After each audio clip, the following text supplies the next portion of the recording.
Hello everyone, and welcome back to our channel.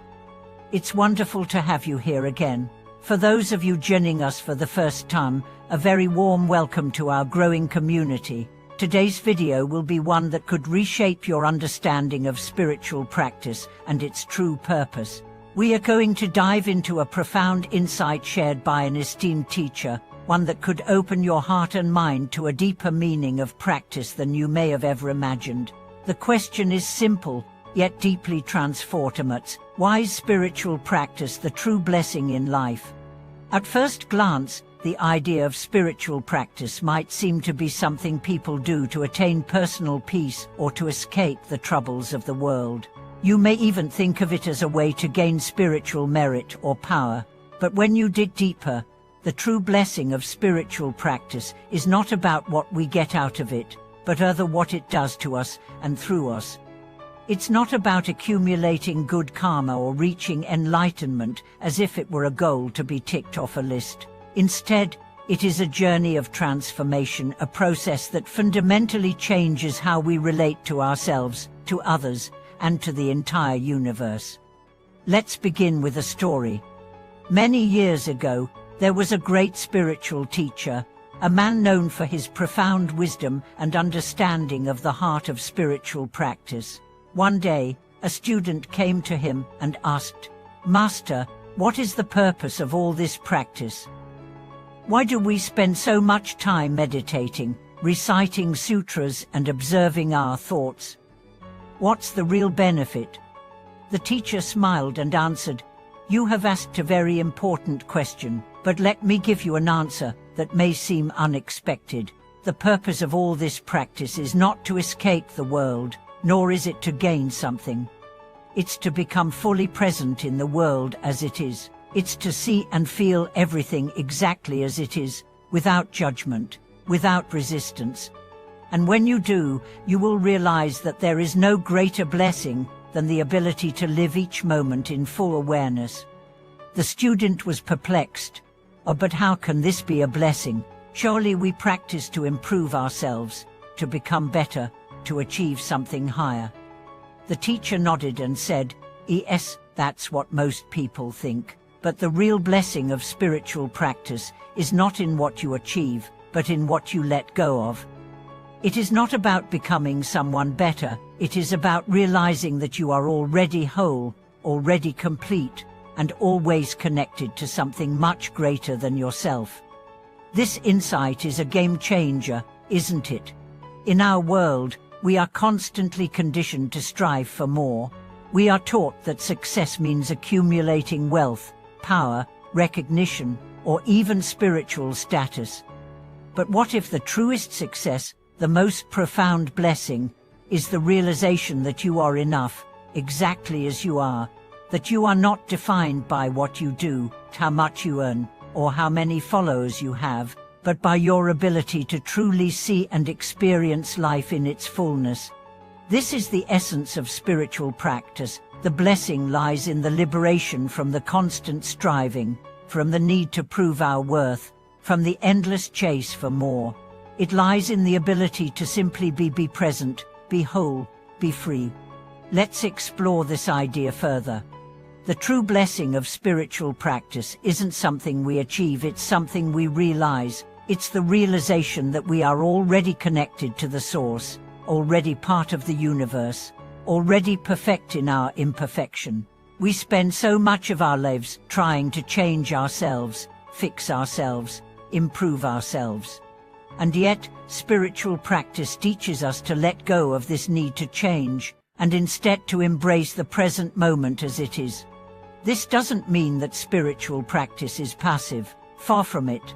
Spiritual practice is about deepening our awareness and our connection to the present moment. It's about observing the thoughts and emotions that arise, without identifying with them. It's about realizing that we are not our thoughts or our feelings, but the awareness that observes them. And as we deepen this awareness, we naturally begin to let go of the patterns, beliefs, and attachments that no longer serve us. Consider a person who has spent their entire life seeking approval, constantly trying to meet the expectations of others. They might achieve a lot of success in the eyes of the world, promotions, wealth, social status, but deep inside, they still feel unfulfilled. They feel that something is missing.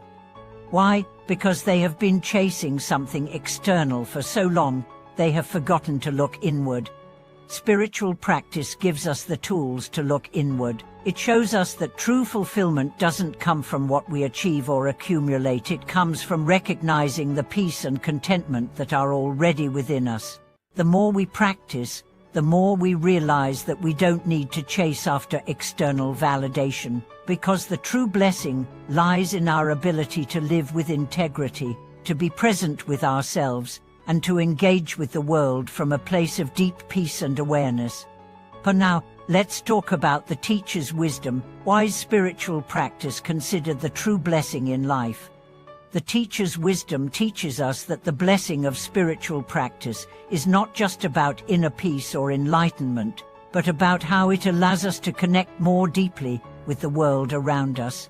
When we are truly present, we begin to see the interconnectedness of all things. We see that the suffering of others is our suffering, that the joy of others is our joy.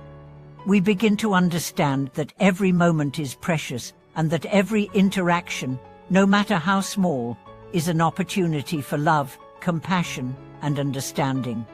This is where the true blessing lies, in our capacity to live fully, to be fully present, and to connect deeply with others. In the fast-paced world we live in, it's easy to become disconnected, to go through the motions without truly experiencing life. But when we engage in spiritual practice, we open ourselves to a richer, more meaningful existence. We begin to see the beauty in the ordinary, the sacred in the mundane. The true blessing of spiritual practice is that it awakens us to the reality that everything, every person, every moment, every experience is sacred. And when we live with this awareness, we can never be the same again. We begin to live with purpose, with clarity, with compassion. We no longer live in fear of loss or disappointment, because we realize that everything is part of the grand tapestry of life, woven together by the threads of love, awareness, and interconnectedness. Let's return to the wisdom of the teacher. He said, "Spiritual practice is not about achieving something outside of yourself, but about realizing what is already within you. It is the blessing of seeing the world as it is, without judgment, without attachment. And in that realization, you find freedom. And that is the essence of spiritual practice, the realization that freedom, peace, and love are not somewhere else, but right here, in this moment." The blessing of spiritual practice is that it allows us to connect with our true nature, to live in harmony with the world, and to experience the joy of being fully present. Thank you for being with me today.